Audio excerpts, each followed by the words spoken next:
Bonjour, maintenant que l'Euro est terminé, l'heure du bilan est venue, l'heure d'analyser tout ce qui s'est passé pendant ces 31 jours de compétition. Pour analyser les points clés du tournoi, nous allons à Madrid où se trouve Santiago Segurola, journaliste espagnol et fin connaisseur du football international qui travaille actuellement pour Diario AS.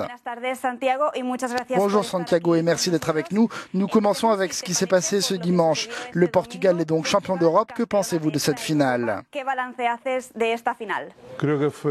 C'était une finale très fermée, marquée par la blessure de Cristiano Ronaldo.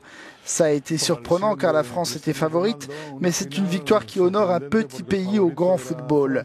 Le Portugal avait fait fureur il y a 50 ans avec une magnifique génération, les Eusébio, Coluna et Simões, lors de la Coupe du Monde en Angleterre, où ils avaient atteint les demi-finales.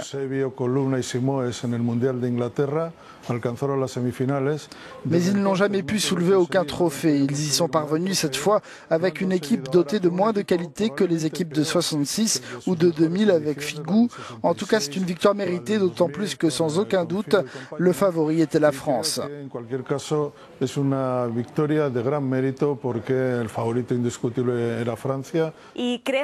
Pensez-vous que dans cet Euro, on a davantage insisté sur certains joueurs en particulier plutôt que sur un jeu collectif ?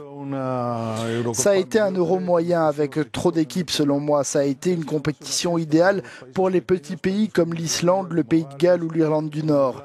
Ils ont eu l'occasion de participer à un événement dont ils avaient toujours été absents jusque-là.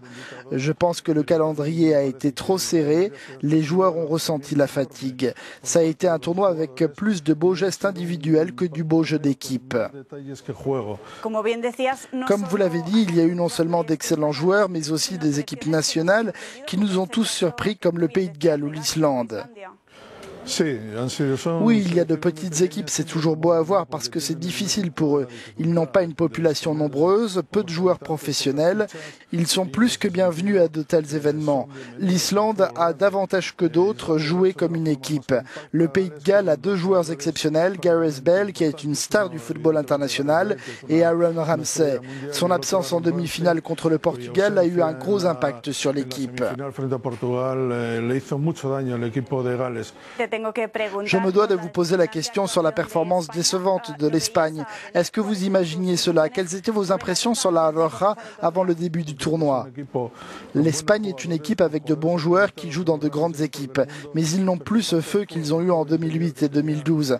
Maintenant, la transition va être difficile. Le Portugal a fait cela bien mieux. Ils ont de nouveaux jeunes joueurs qui se sont bien intégrés à l'équipe. Ce n'est pas le cas en Espagne.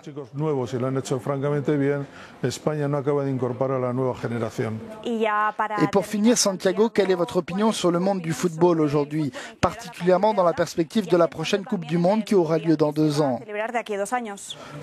À propos de la Coupe du Monde 2018, mon pronostic est que l'Allemagne sera favorite.